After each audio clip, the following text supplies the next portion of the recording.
Hello students, very good morning and welcome back to the fifth lecture of Newton's laws of motion. Last lecture we have studied some of the questions and today we shall continue to solve some more questions in Newton's laws of motion, and let us start today with a simple one. Now you have been given some blocks which are kept on a smooth surface. Consider that this is a 3 kg block. एक block ऐसे रख दिया which is of 5 kg and another block of 2 kg is kept like this. Okay, और यहाँ से अपन क्या लगा रहे, फोर्स लगा रहे. यहाँ से अपन क्या लगा रहे, फोर्स. ओके, नाउ आपसे क्या पूछा, what is the force required.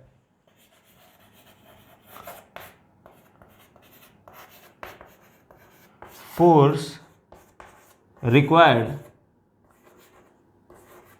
to accelerate the blocks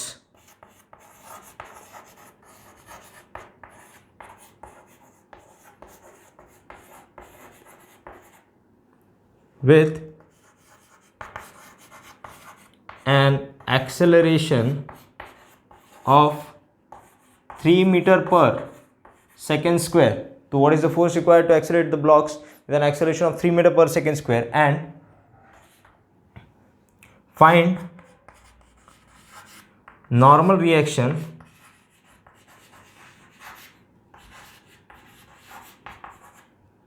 between the blocks. तो थोड़ा सा समझते हैं इसको, क्वेश्चन को थोड़ा सा समझते हैं. तो मुझे क्या पता चला कि अगर मैं इस ब्लॉक्स को ऐसे रखता हूं, इन ब्लॉक्स को, तो आई नो ये 3 kg, ये 5 kg और ये क्या आ जाएगा 2 kg. ओके, तो जब मैं इधर से फोर्स लगाऊंगा F, तो पहले तो बताना है what is the force required to accelerate these blocks with an acceleration of 3 metre per second square. Okay, and another thing I want to say कि इन सरफेसेस के बीच में जो नॉर्मल रिएक्शन लग रहा है वो कितना लग रहा है, थोड़ा सा समझते है ना. जब मैं इसको पुश करूंगा, when I start to push 3 kg block, तो 5 kg और 2 kg भी साथ साथ चलते जाएंगे और 5 kg 3 kg ब्लॉक के ऊपर पीछे की तरफ एक फोर्स लगाएगा. उसको अपन बोलते हैं N1. यहाँ लिख लेते, इसको अपन क्या बोलते हैं, इसको N1. और उतना ही फोर्स 3 kg का ब्लॉक 5 kg पे लगाया, उसको क्या बोल लेते हैं, वो भी तुम्हारा N1 हो जाएगा, because these are action reaction pairs. दोनों इलेक्ट्रोमैग्नेटिक नेचर में है, दो अपोजिट बॉडीज पे लग रहे हैं, अपोजिट डायरेक्शन में लग रहे हैं और सेम मैग्नीट्यूड के लग रहे हैं. तो basically these are action reaction pairs. और अगर 3 kg ने 5 kg के ऊपर राइट में लगाया फोर्स, तो 5 kg ने 3 kg के ऊपर पीछे की तरफ लगाया, लेफ्ट की तरफ. ओके, उसी प्रकार से इन दो कॉन्टैक्ट सरफेस में, 5 kg और 2 kg के कॉन्टैक्ट सरफेस में 5 kg 2 kg पर राइट में फोर्स लगाएगा विच इज N2, और 2 kg 5 kg पर लेफ्ट में फोर्स लगाया which is also N2. Correct है. तो क्या बोलना चाहते हैं, इसके ऊपर अपन FBD लिखेंगे. ठीक है, तो late us write down FBD is on all the block. तो FBD फॉर क्या लिखते हैं, कहां से स्टार्ट करेंगे, पहले 3 kg स्टार्ट करते हैं. 3 kg से आप कहीं से भी स्टार्ट करते हो, आपकी कर सकते हो, आपकी मर्जी है वो. ठीक है, तो if I write down FBD on 3 kg block, तो I consider 3 kg block as a point mass. Okay, और पॉइंट मास पे क्या क्या फोर्सेस लग रहे हैं, एक तो लग रहा है फोर्स N1. ओके, 3 kg पर राइट में फोर्स लग रहा है F, और लेफ्ट में क्या फोर्स लग रहा है, normal reaction from 5 kg block. Okay, mg नीचे लग रहा है. ओके, और ऊपर की तरफ क्या लग रहा है, नॉर्मल रिएक्शन फ्रॉम ग्राउंड. तो नॉर्मल रिएक्शन सिर्फ ग्राउंड से आए कोई जरूरी नहीं है, कोई भी ब्लॉक से नॉर्मल रिएक्शन आ सकता है. ओके, तो मैंने क्या बोला, mg नीचे लग रहा है, ऊपर नॉर्मल लग रहा है, लेफ्ट में N1 लग रहा है, आगे F लग रहा है, और this system is accelerating with an acceleration of 3 metre per second square. याद करो तो क्या लिखते थे, net force is equal to बड़ा फोर्स माइनस छोटा फोर्स. ओके, तो नेट फोर्स कैसे लिखेंगे, net force is equal to mass into acceleration, और फोर्स अपन एक्स एक्सिस में लिख रहे हैं, तो F net on x axis is equal to बड़ा फोर्स F माइनस छोटा फोर्स N1. तो मुझे कैसे पता चला कि F शुड बी ग्रेटर, मुझे ये देख के पता चला कि the block is accelerating towards right. तो राइट में अगर एक्सेलरेट कर रहा है तो F must be greater than N1. और F नेट को कैसे लिखेंगे, मास कितना है, मास 3 kg है, तो 3 इंटू एक्सेलेरेशन कितना है 3, mass into acceleration is equals to F minus N1। देखो F भी पता नहीं है और N1 भी पता नहीं है, दो वेरिएबल आ गए तो दूसरे इक्वेशन की जरूरत पड़ेगी। चलो बढ़िया सर। अब दूसरा इक्वेशन निकालते हैं from by writing FBD on 5 kg, 5 kg block के ऊपर FBD लिखते हैं अपन। तो 5 kg ब्लॉक के ऊपर अगर FBD लिखेंगे तो I will consider 5 kg block as a point mass, उसके ऊपर सारे फोर्सेस लग रहे हैं। तो तुम ध्यान से देखो तो 5 kg के ऊपर N1 लग रहा है राइट में और N2 लग रहा है लेफ्ट में। N2 is normal reaction from 2 kg on 5 kg and N1 is normal reaction from 3 kg on 5 kg। Okay, और इसका एक्सेलरेशन दिया 3 metre per second square towards right, नीचे लग गया mg। अच्छा, यहां पे क्या बोल सकते हैं, ये जो mg आ जाएगा ये आ जाएगा 3 इंटू 10 30, और normal reaction on 3 kg block from the ground will be 30 newton. तो नॉर्मल रिएक्शन mg के बराबर हो जाएगा which will be equal to 30 newton. ये मुझे कैसे पता चला, क्योंकि वर्टिकल में इसका कोई एक्सेलरेशन नहीं है। ओके, ऊपर इसी प्रकार से ऊपर इसके ऊपर आ जाएगा नॉर्मल फ्रॉम ग्राउंड, और यहाँ पे लिख लेंगे अपन mg। ये 5 kg का ब्लॉक है तो mg लगेगा 50, और उतना ही normal reaction force 5 kg block पे लग जाएगा, क्योंकि वर्टिकल में कोई एक्सेलरेशन नहीं है तो net force zero, net force zero तो बड़ा फोर्स इक्वल्स टू छोटा फोर्स। ओके, यहाँ पे क्या लिख लेंगे, मास इंटू एक्सेलरेशन, मास कितना है 5 into 3 is equals to N1 minus N2, बड़ा फोर्स माइनस छोटा फोर्स, तो 5 into 3 is equals to N1 minus N2 लिख लिया अपन ने। चलो सही है सर, ठीक है। अब will write down FBD on the 2 kg block, तो well let us write down FBD on 2 kg। तो 2 kg ब्लॉक के ऊपर अपन FBD लिखते हैं। तो मेरे को क्या पता चला कि ये 2 kg ब्लॉक को पॉइंट मास बना के रख लिया, उसके ऊपर सारे फोर्सेस रखे, तो एक ही फोर्स लग रहा है उसके ऊपर N2 टुवर्ड्स राइट। ओके, पीछे की तरफ तो कोई फोर्स नहीं लग रहा है 2 kg के ऊपर, नीचे की तरफ लग रहा है mg जिसकी वैल्यू 20 है, mass into acceleration, mass 2 kg into acceleration due to gravity is 10। ऊपर की तरफ लग रहा है नॉर्मल रिएक्शन फ्रॉम ग्राउंड, और ये नॉर्मल रिएक्शन mg के बराबर हो जाएगा, और इसका acceleration 3 metre per second square है। तो यहां से मुझे क्या पता चला, mass into acceleration F net along x axis is equal to बड़ा फोर्स माइनस छोटा फोर्स। तो F net along x axis क्या लिखेंगे, मास कितना है 2 into acceleration 3 is equal to N2 बड़ा फोर्स माइनस कोई छोटा फोर्स नहीं है तो जीरो लगा लेते हैं, या लिखने की भी कोई जरूरत नहीं है। तो N2 की वैल्यू यहां से कितनी मिली 6, this implies N2 is equal to 6। अगर N2 6 मिला, ओके, तो यहां पे N2 रख लो, तो यहां पे क्या आ जाएगा 15 is equal to N1 minus 6। तो N1 की वैल्यू क्या आ जाएगी 6 plus 15 which is equal to 21। तो N1 21 और N1 अगर यहाँ पे रख दो तो यहाँ पे मिलेगा 9 is equal to F minus 21, ये उधर आ जाएगा, तो F की वैल्यू आ जाएगी आपकी 30 न्यूटन। N1 की वैल्यू क्या आ जाएगी, यहाँ लिख लेते हैं N1 is equal to 21 newton. Okay, तो सारे फोर्सेस अपने को मिल गए, ठीक है। फिर से मैं बोलना चाहता हूँ, बच्चा ये पूछता है कि जब अपन 5 kg ब्लॉक के ऊपर लिख रहे हैं या फिर 2 kg ब्लॉक के ऊपर जब अपन FBD लिख रहे हैं, तो why are we ignoring this thing N1? We are ignoring N1 because N1 is not applied on 2 kg। अपन सिर्फ केवल वही फोर्सेस लिखते हैं जो उस ब्लॉक के ऊपर लग रहे हैं while writing FBD। Free body diagram लिखते समय अपन सिर्फ उस ब्लॉक पे लगने वाले फोर्सेस को लिखते हैं, बाकी सारे को फोर्सेस लिखते नहीं है, तो इसीलिए उसको इग्नोर करा जाएगा। फटाफट लिख लो ये सारी चीजें, then will move to some questions which include springs.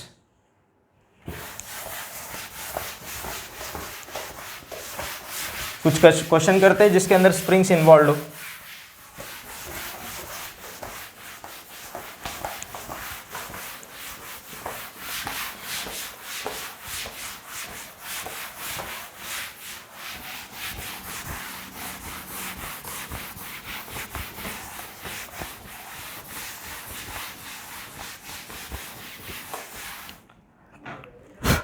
चलो देखो, तो अब मान लो कि एक क्वेश्चन ले लिया अपन ने, तुमसे पूछा कि एक सिस्टम है स्प्रिंग ब्लॉक का और यहां पे अपन ने लगा दिया स्प्रिंग। ये एक ब्लॉक है 6 kg का और दूसरा ब्लॉक है 4 kg का, it is obvious that 6 kg block will start accelerating downwards and 4 kg block ऊपर की तरफ एक्सेलरेट करने लग जाएगा। और आपसे बोला कि k की वैल्यू जो है दैट इज 100 न्यूटन पर मीटर। k की वैल्यू कितनी है? 100 न्यूटन पर मीटर। आपसे बोला find tension inside the spring.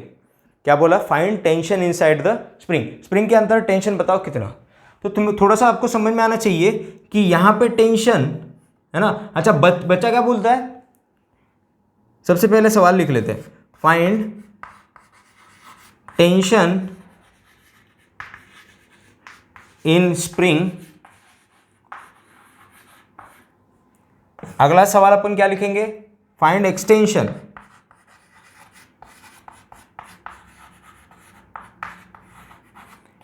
क्या लिखेंगे अपन? Find extension. एक्सटेंशन बताओ और टेंशन बताओ। एक्सटेंशन इनसाइड द स्प्रिंग, बाकी ब्लॉक का तो एक्सटेंशन नहीं होगा। या आप यहां पे लिख लो find extension in the spring. Okay, so what I want to say कि क्या टेंशन यहां सब तरफ अलग अलग होगा? ओके, तो थोड़ा सा समझते हैं। बच्चा क्या करता है, ये 6 kg ये 4 kg दोनों को मिलाओ 10 kg, तो इसके अंदर जो टेंशन आ जाएगा that will be equal to 10 × 10 which is 100 newton. ऐसे लिख के क्वेश्चन को गलत कर लेते हैं, बराबर है। एक्चुअली इसके अंदर टेंशन 100 न्यूटन नहीं है। थोड़ा सा समझना, this system will start to accelerate, बराबर है। System will start to accelerate. और कैसे एक्सेलरेट होगा? ये एक्सेलरेशन ए नीचे होगा और ये एक्सेलरेशन ए ऊपर की तरफ। तो मेरे को क्या पता चला कि भाई साहब रस्सी में सब तरफ टेंशन क्या होता है? Basically this is a single रस्सी, this is acting like a single string now. तो टेंशन एवरीवेयर इज सेम।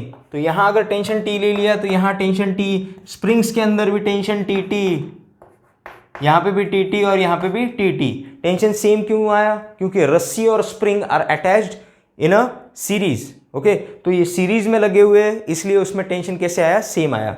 समझने वाली बात क्या है? देख, if I write down FBD on 6 kg block, तो क्या लिखेंगे? For writing for 6 kg block, FBD for 6 kg block. तो यहां पे क्या आ जाएगा? नीचे की तरफ, नीचे की तरफ फोर्स कितना आ रहा है?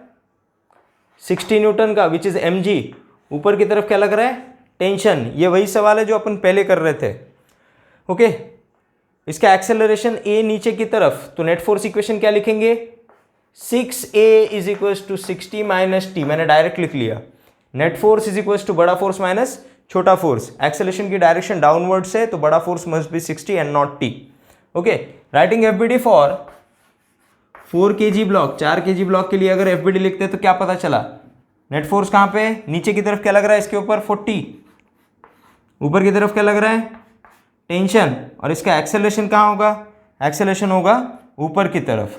तो क्या लिखेंगे? 4a is equal to T minus 40।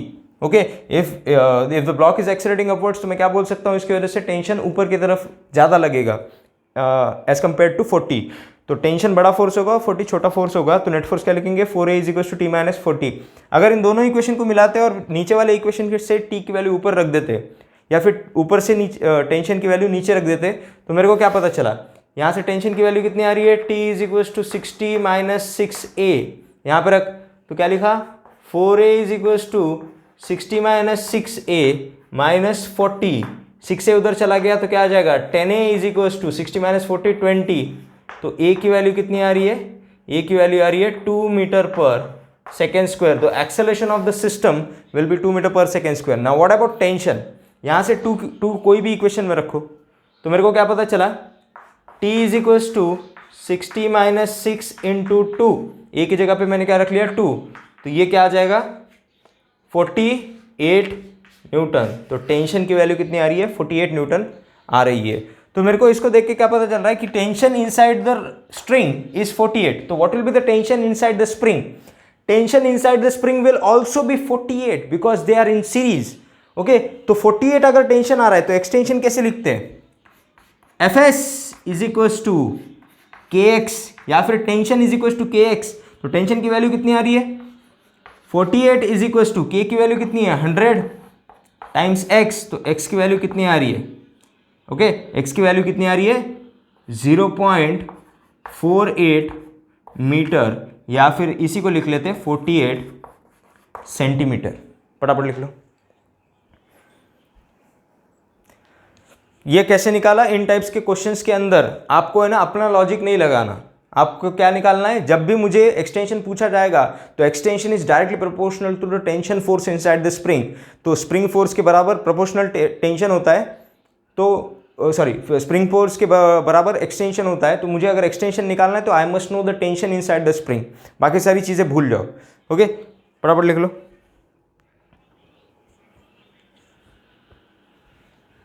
एक और सवाल कराते हैं थोड़ा सा और आसान, लेकिन पूरा कंसेप्ट है इसके अंदर। आपसे बोला गया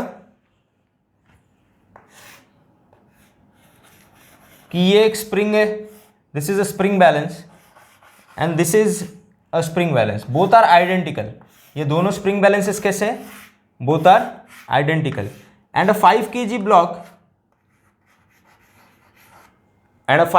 block is attached to both the spring balance which are connected in series। अच्छा, इन दोनों स्प्रिंग बैलेंस का खुद में कोई वजन नहीं है, these are light spring balance. ये दोनों स्प्रिंग बैलेंस कैसे है? लाइट। आपसे पूछा क्या, व्हाट विल बी द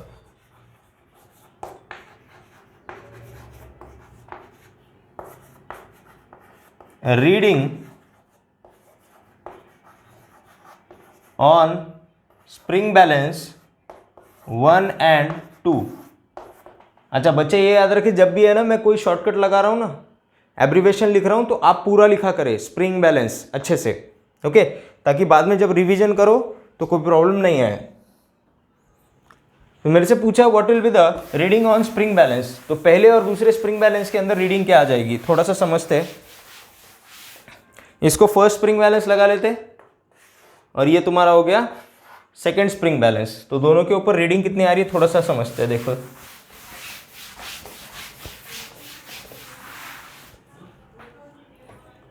मेरे को क्या समझ में आया कि ये स्प्रिंग बैलेंसेस कैसे कनेक्टेड है, the spring balances are connected in series.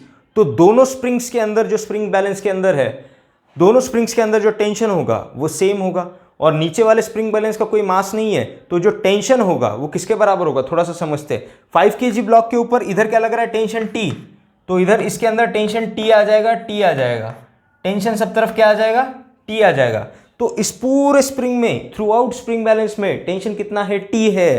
तो मेरे को ये तो समझ में आ गया होगा कि दोनों में रीडिंग सेम आएगी। ओके, दोनों में रीडिंग सेम आएगी, तो मेरे को क्या पता चला कि इसके ऊपर नीचे क्या, 5 kg ब्लॉक के ऊपर नीचे की तरफ लग रहा है mg which is equal to 50 newton which is equal to 5 kg weight. याद है 50 न्यूटन 5 kg वेट के बराबर था। ओके, तो मैंने बोला 50 न्यूटन 5 kg वेट, तो पहले स्प्रिंग बैलेंस के अंदर रीडिंग कितनी आई, 5 kg वेट। ओके, और दूसरे स्प्रिंग बैलेंस के अंदर भी कितनी रीडिंग आई, 5 kg वेट। वेट नहीं लिखते, स्प्रिंग बैलेंस के अंदर अपन ग्रेविटेशनल फोर्स निकालते या फिर वेट निकालते हैं, उसके अंदर आप अगर ध्यान से देखो स्प्रिंग बैलेंस के ऊपर, तो रीडिंग केजी वेट लिखी होगी, केजी नहीं लिखा होगा।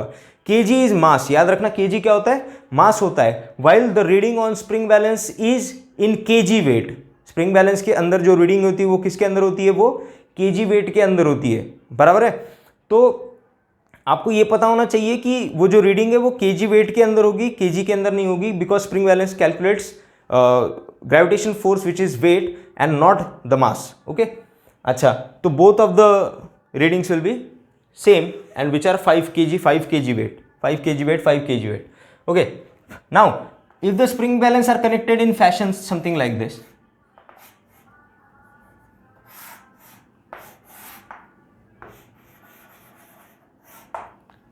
मान ले 20 kg का ब्लॉक लगा लिया, 20 kg का ब्लॉक लगा लिया, एक स्प्रिंग बैलेंस ऐसे लगा दिया और दूसरा उसके पैरेलल लगा दिया ऐसे। अब बताओ, तो अब मेरे को पता चला कि इसके अंदर टेंशन T आएगा, इसके अंदर टेंशन T आएगा, नीचे लगाएगा mg which is 200 newton which is equal to 20 kg weight. ये किसके बराबर होगा, 20 kg वेट के बराबर होगा। ऊपर क्या लग रहा है, देखो ऊपर लग रहा है 2T which is equal to 200। अब यहां पे फोर्सेस बैलेंस क्यों हुए, क्योंकि एक्सेलरेशन कितना आया, 0। क्योंकि एक्सेलरेशन कितना आया, 0। ऊपर की तरफ 2T लग रहा है और नीचे की तरफ क्या लग रहा है, 20 kg वेट, और एक्सेलरेशन 0 होने के बाद वजह से मैं बोल सकता हूं कि द फोर्सेस आर बैलेंस। मतलब net force in vertical axis क्या हो गए, 0, और नेट फोर्स हॉरिजॉन्टल में तो 0 है ही, क्योंकि कोई फोर्स ही नहीं है। तो मैं क्या बोल सकता हूं, टी की वैल्यू कितनी आ रही है, 10 kg वेट।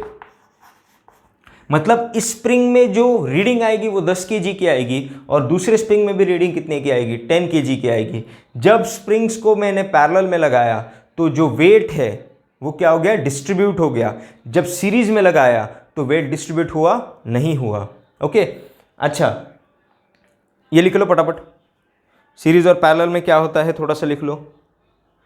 यहाँ पे रीडिंग सेम आएगी if I consider the spring balance as massless, नहीं तो क्या हो जाएगा, इसका मास होने के कारण इसके अंदर स्प्रिंग जो रीडिंग है थोड़ी ज़्यादा आ जाएगी। अगर मैंने दोनों का मास कंसिडर करा तो पहले वाले स्प्रिंग बैलेंस के अंदर थोड़ी सी रीडिंग ज़्यादा हो जाएगी क्योंकि वहाँ टेंशन ज़्यादा होगा, बराबर है।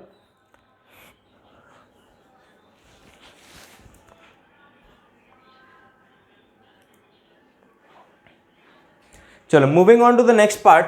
अगले पार्ट में अपन क्या समझते हैं, देख, we are going to consider non inertial frames now. अपन कौन सी फ्रेम्स कंसिडर कर रहे हैं,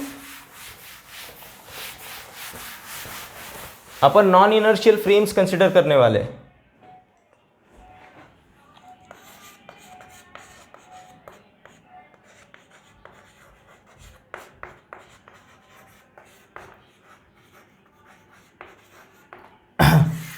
तो नॉन इनर्शियल फ्रेम में होता क्या, थोड़ा सा समझते हैं। मैं आपको पहले ही बता चुका हूं कि नॉन इनर्शियल फ्रेम में न्यूटन्स लॉज ऑफ मोशन अपन अप्लाई नहीं कर सकते, तो उसके लिए कुछ अलग करना पड़ेगा।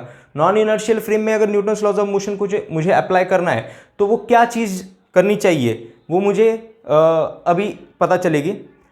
मैं आपको एक एग्जाम्पल दिया था, इफ रिमेंबर, कि न्यूटन का पहले लॉ क्या बोलता है, Newton's first law states that momentum will not change on its own. Every body has a property to maintain the momentum. We have considered a 2 kg mass which was moving with मान लो कुछ 5 meter per second, which was moving with 5 meter per second, and we have considered some frames A, B and C. If you remember, तो अपन बोलते थे कि frame A की velocity जो है वो 0 है, फ्रेम बी की वेलोसिटी 2 मीटर पर सेकेंड है टुवर्ड्स राइट, और C was accelerating with an acceleration of 2 metre per second square. मान लो ये सारी चीज़ें हो रही है, बराबर है। अब थोड़ा सा समझते हैं चीज़ों को। पहली जो दो फ्रेम्स है वो कैसी फ्रेम है, वो इनर्शियल फ्रेम है, और ये वाली जो फ्रेम है वो कैसी फ्रेम है, this is a non inertial frame. Okay, तो ऊपर वाले में तो न्यूटन्स लॉ फॉलो होते हैं, नीचे वाले में फॉलो नहीं होता। इसका प्रूफ देख लेते हैं 1 मिनट में, थोड़ा सा समझते हैं। इफ आई सिट ऑन ए, अगर मैं तितली बनकर ए पर बैठ गया, तितली बनकर कहाँ बैठे अपन, ए पर। जैसे ही तितली बनकर ए पर बैठा तो मेरे को पता चला कि भाई साहब इस वाले ब्लॉक की वेलोसिटी 5 मीटर पर सेकेंड आएगी। कितनी आ जाएगी बेटा, 5 मीटर पर सेकेंड। तो what is the momentum of, first will write down here, if I want to find momentum of object with respect to A, तो क्या लिखेंगे, it is equals to mass into velocity of object with respect to A। तो मास कितना है, मास है 2 into velocity of object with respect to A is 5, which will be equal to 10 meter per second. And if the velocity of frame is going to remain constant, then the velocity of block with respect to the frame and momentum of the block with respect to frame is also going to remain constant. मतलब Newton's law is obeyed. Second frame में देख लो, I want to find velocity of object with respect to B, which is written as velocity of object with respect to ground minus velocity of B with respect to ground. तो velocity of object with respect to ground is 5 metre per second minus velocity of B with respect to ground is 2 metre per second. तो मेरे को क्या मिली, velocity 3 metre per second. तो velocity of, if I want to find momentum of object with respect to b, which is written as mass into velocity of object with respect to b, तो mass कितना है, 2 into velocity of object with respect to b is 3, which is 6 kg metre per second, kg metre per second जो भी unit होगा अपन बाद में देख लेंगे, ठीक है। So what I want to say, velocity of object with respect to B is 3 metre per second, तो मोमेंटम कितना आया, 6 आया। Now if I consider this non inertial frame, तो इस फ्रेम पे अगर मैं तितली बनकर बैठ गया तो मेरे को क्या पता चल रहा है, तितली बनकर जब भी मैं किसी एक्सेलरेटेड फ्रेम के ऊपर बैठ जाऊं तो जिस मास के ऊपर, मास को मैं देख रहा हूं, okay, that mass will also start accelerating, that mass will also start accelerating with an acceleration of 2 metre per second square towards left. सही बात है, क्योंकि अगर मैं इसके ऊपर बैठा हूं तो मेरे को वो एक्सेलरेट करता हुआ नजर आएगा, बराबर है। अब समझते हैं इसकी अगर इनिशियल वेलोसिटी जीरो है, इसकी अगर इनिशियल वेलोसिटी जीरो है तो उसकी, इसको लगेगा कि वो 5 मीटर पर सेकेंड से चल रहा है, बराबर है, क्योंकि ये तो रेस्ट पर है ना, same as the first case, okay. लेकिन जैसे जैसे टाइम बढ़ता जाएगा, जैसे जैसे क्या हो जाएगा, टाइम बढ़ता जाएगा, तो अपन क्या लिखते हैं, ऊपर एक खोपचा बना लेते हैं टाइम का, यहां लिख लेते हैं टाइम। यह आ जाएगा तुम्हारा velocity of frame C with respect to ground, यहां आ जाएगा velocity of object with respect to ground, और यहां लिख लेंगे velocity of object with respect to frame C which is equals to velocity of object with respect to ground minus velocity of C with respect to ground. इसको vectorially जोड़ेंगे direction के साथ, सिर्फ magnitude जुड़ने वाले नहीं है। अगर टाइम जीरो की बात करें तो velocity of C with respect to ground zero है, object with respect to ground 5 है, तो velocity of object with respect to C is velocity of object 5 minus zero, तो ये आ जाएगा 5। तो इनिशियली टाइम जीरो पर फ्रेम सी के रिस्पेक्ट में ऑब्जेक्ट की वेलोसिटी कितनी है, इट इज 5। लेकिन जैसे टाइम 1 सेकेंड हुआ तो क्या हुआ, सी की जो ग्राउंड के साथ वेलोसिटी है, velocity of C with respect to ground, it increases by 2, क्योंकि गति बदलने का प्रमाण कितना है, 2। Acceleration of the second frame is 2 metre per second square, तो ये हो जाएगी 2 सेकेंड बाद वेलोसिटी कितनी हो जाएगी बेटा, 4। 3 सेकेंड बाद वेलोसिटी कितनी हो जाएगी, 6, और 4 सेकेंड बाद वेलोसिटी कितनी हो जाएगी इसकी, 4 सेकेंड बाद वेलोसिटी हो जाएगी 8। Okay, by the way frame की with respect to ground velocity कितनी रहेगी, 5। ये तो बदलती नहीं है, ये तो कांस्टेंट रहेगी।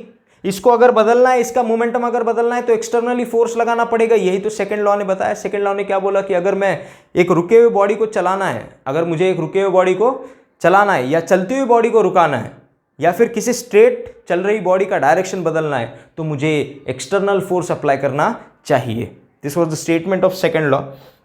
Now what I want to say कि 5 5 5, अच्छा यहाँ पे क्या हो जाएगा बेटा, यहाँ पे 3 हो जाएगा। Velocity of object with respect to C is velocity of object minus velocity of सी।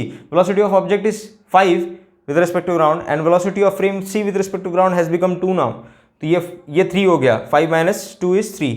यहाँ पे क्या हो जाएगा 1, यहाँ पे क्या हो जाएगा -1, और यहाँ हो जाएगा -3। माइनस क्या इंडिकेट कर रहा है कि the block will start moving towards left with respect to frame C now, because frame C की वेलोसिटी उससे ज़्यादा है तो वो तो पीछे जाता हुआ नजर आएगा, बराबर है। बट मेरे को क्या समझाना था, I want to calculate momentum of the block with respect to frame C in all these times, बराबर है। तो पहले सेकंड में मोमेंटम कितना आ जाएगा, momentum is equal to mass into velocity of frame velocity of object with respect to frame. तो पहले सेकंड में मोमेंटम 10 आ जाएगा, पहले सेकंड में मोमेंटम कितना आ जाएगा, तो क्या लिखेंगे, momentum of 1, momentum at first second of object with respect to frame C is 2 into 5 which is 10। दूसरे सेकंड में मोमेंटम क्या आ जाएगा, it will be equal to 2 into 3 which is 6। तीसरे सेकंड में क्या आ जाएगा मोमेंटम,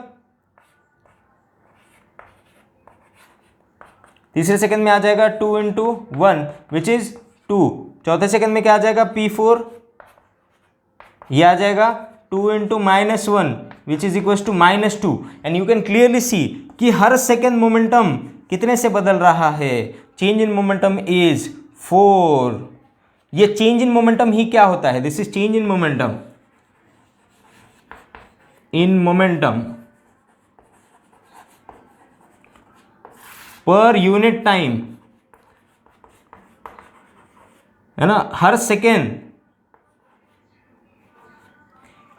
मोमेंटम 4 से बदल रहा है तो change in momentum per unit time लिख लिया। यही तो तुम्हारा फोर्स होता है। लेकिन ये फोर्स का नाम क्या है, इसको बोलते हैं सूडो फोर्स। इसको क्या बोलते हैं, pseudo force. You can imagine that acceleration of frame is 2 metre per second square, mass is 2, तो 2 into 2 force is equal to mass into acceleration. 2 into 2 करते हैं तो 4 4 न्यूटन का फोर्स लगा दो इसके ऊपर और पीछे की तरफ लगा दो, बराबर है, तो क्या हो जाएगा, पहले तो इसका मोमेंटम 2 × 5 10 था, अब क्या हो जाएगा नेक्स्ट सेकंड में इसका मोमेंटम 4 से घट जाएगा। क्यों घटेगा, क्योंकि force is in the direction opposite to the initial velocity, मतलब इनिशियल मोमेंटम के अपोजिट डायरेक्शन में, तो क्या हो जाएगा 2 × 5। ओके, पहले मोमेंटम कितना था 10 है ना, अगर मैं यहां मोमेंटम 10 ले लूं तो 1 सेकंड बाद मोमेंटम क्या हो जाएगा 4 से चेंज होगा। अच्छा, 4 से चेंज क्यों होगा, क्योंकि फोर्स इस डायरेक्शन में लग रहा है। अच्छा, घटेगा कि बढ़ेगा, मोमेंटम क्या हो जाएगा, momentum will decrease because force is opposite to the direction of initial momentum. और कितने से कम होगा, 4 से कम होगा, कितना हो जाएगा फिर 6 हो जाएगा, देख 6 आया।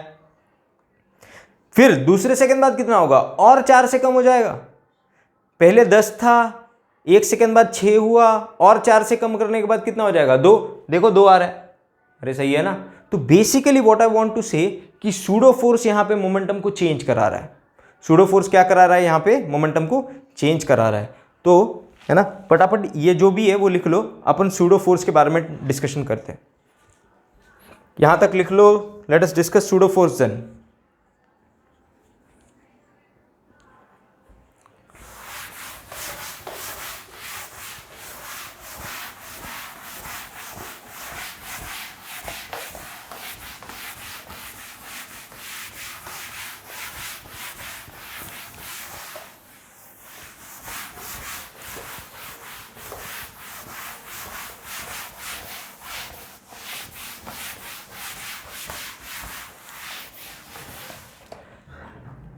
ठीक है, for Newton's law to obey in a non inertial frame we must apply pseudo force, we must apply pseudo force. अगर सूडो फोर्स अप्लाई नहीं करेंगे तो क्या हो जाएगा, Newton's law will not obey.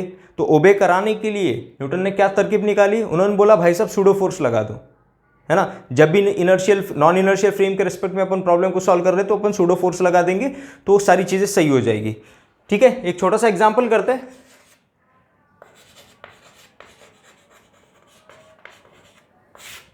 अगर मान लो एक ब्लॉक ले लिया, ओके, और ब्लॉक है मान लो 5 kg का, और इसका जो इनिशियल वेलोसिटी है 10 मीटर पर सेकेंड से।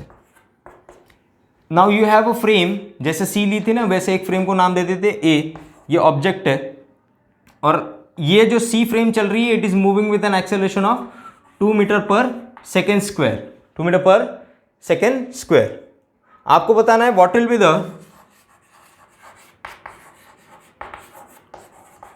the momentum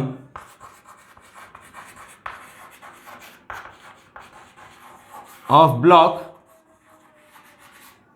after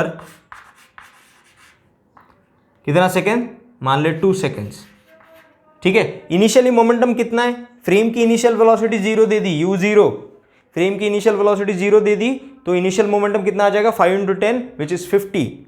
1 सेकेंड बाद मोमेंटम कितने से बदलेगा, यही निकालना है। साइंटिस्टों ने बोला कि जब भी you are solving the question with respect to a non inertial frame pseudo force लगा दो। जब भी you are solving a question with respect to a non inertial frame, लिख लेंगे, जब भी we are solving a question with respect to a non inertial frame अपन क्या लगा देंगे, सूडो लगा देंगे। और सूडो लगाते कैसे देख, rules to apply pseudo, pseudo force F pseudo is equal to mass into acceleration of frame on which we are sitting, है ना। और मास किसका, मास ऑब्जेक्ट का, तो ये क्या आ जाएगा, मास कितना है बेटा, मास कितना है 5 इंटू एक्सेलरेशन ऑफ फ्रेम कितना है 2, तो मैग्नीट्यूड ऑफ सूडो फोर्स कितना आ गया, magnitude of pseudo force is mass into acceleration of frame which is 10 newton. Okay, point of application कहां होगा, point of application of pseudo force is centre of mass, मतलब इस object का geometrical centre होगा point of application, and the direction will be opposite to the direction of acceleration of frame. यहां पे frame positive X axis में move कर रही है, तो एक्सेलरेशन सूडो फोर्स कहां लगेगा, नेगेटिव एक्स एक्सिस पर लगना चाहिए।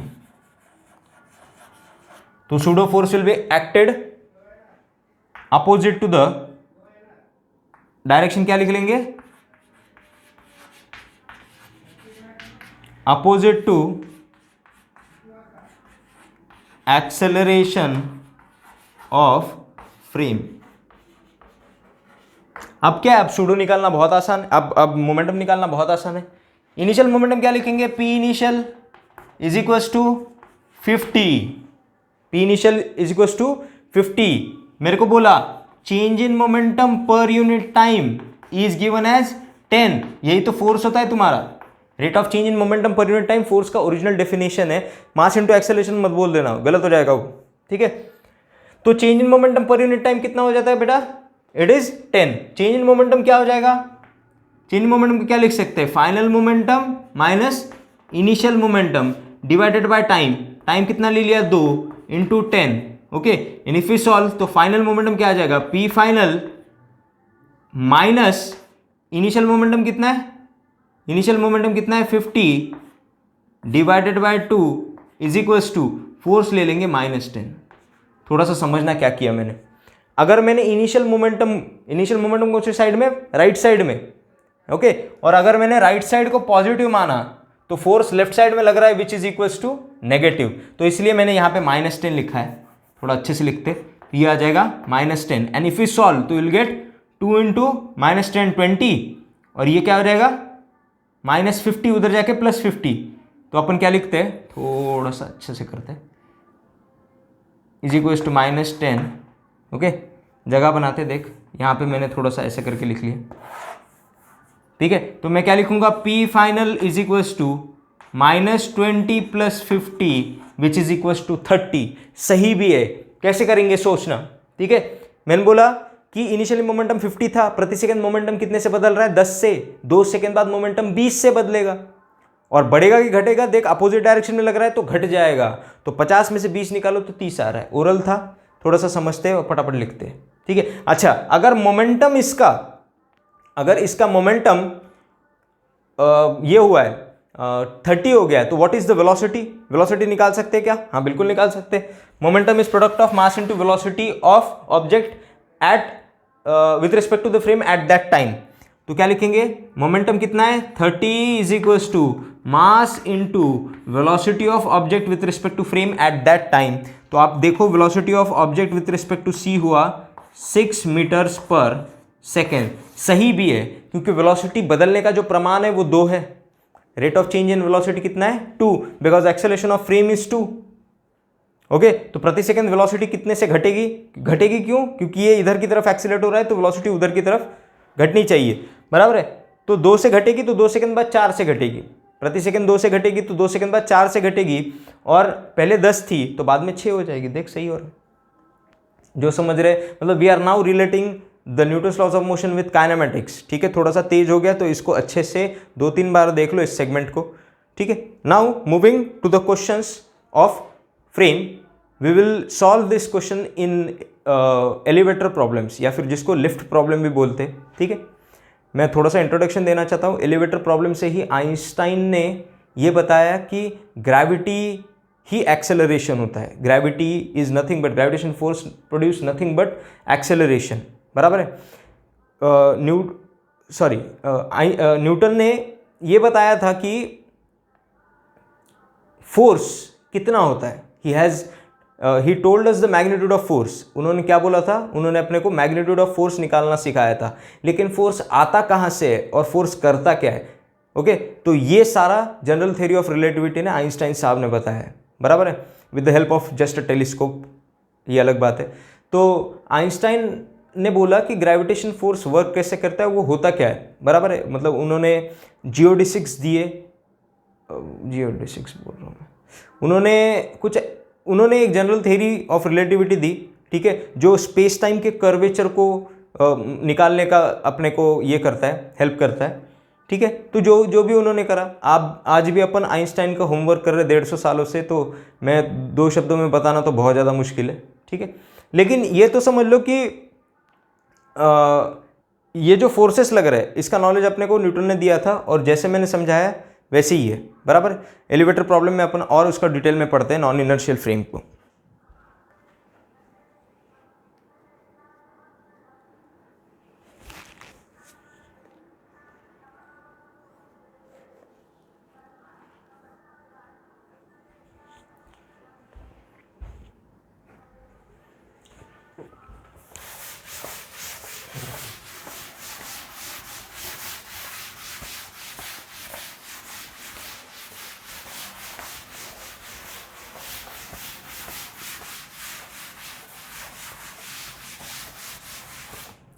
So let us consider elevator problems.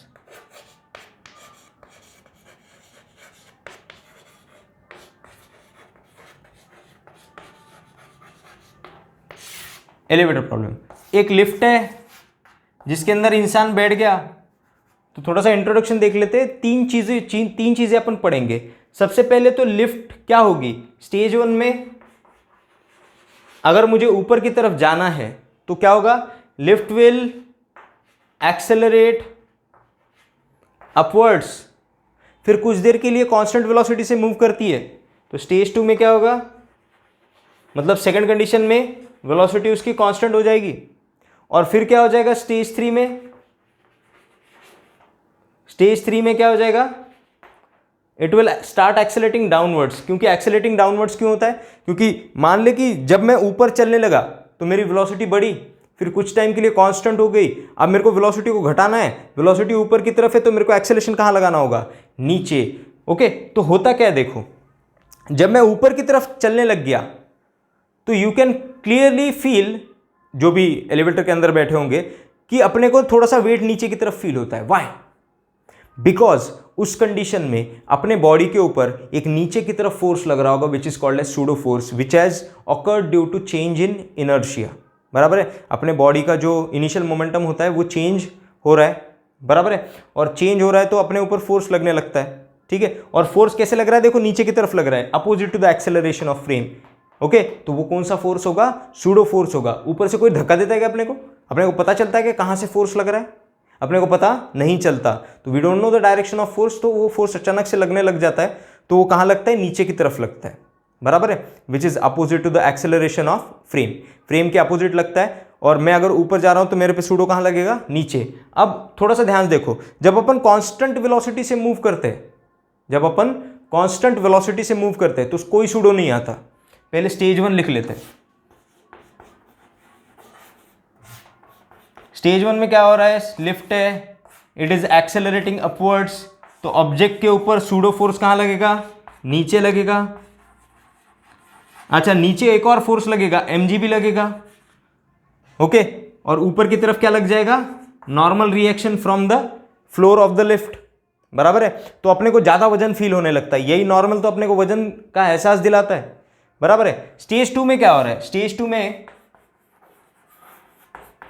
Velocity constant हो गई, एलिवेटर की वेलोसिटी क्या हो गई, कांस्टेंट। ठीक है, तो इसके ऊपर नीचे mg लग रहा है और ऊपर क्या लग रहा है, नॉर्मल रिएक्शन। और सूडो कहां गया सर, इसके अंदर सूडो नहीं लग रहा, क्यों, क्योंकि एक्सेलरेशन ऑफ फ्रेम 0 हो गया। वेलोसिटी कांस्टेंट मतलब acceleration of frame is 0, frame का एक्सेलरेशन 0 हो गया, तो ये तो इनर्शियल फ्रेम हो गई, और इनर्शियल फ्रेम में सूडो लगता नहीं है। ओके, और स्टेज 3 में क्या हो रहा है, स्टेज 3 में क्या हो रहा है, देखो इसकी वेलोसिटी ऊपर की तरफ, एक्सेलरेशन नीचे की तरफ, एक्सेलरेशन नीचे, तो भाई साहब के ऊपर सूडो ऊपर लगेगा, एफ सूडो, और एक फोर्स ऊपर की तरफ लग जाएगा, that is normal reaction from the ground, और नीचे क्या लगेगा, mg। तो अपने को थोड़ा सा हल्का हल्का लगने लगता है। बराबर है, और अगर सूडो फोर्स mg के बराबर हो जाए तो तब होता है वेटलेसनेस। ठीक है, it happens at the time of falling. अगर एक्सेलरेशन नीचे की तरफ हो and if it is equal to g, then we feel weightless inside the elevator. बराबर है, इसी को वेटलेस बोलते हैं, वेटलेसनेस। यहाँ तक पढ़ लो, बाकी चीज़ें अपन अगले पार्ट में कंटिन्यू करते हैं। इसके ऊपर बहुत अच्छे अच्छे सवाल बनाएंगे ताकि अपना सूडो का कंसेप्ट क्लियर हो जाए।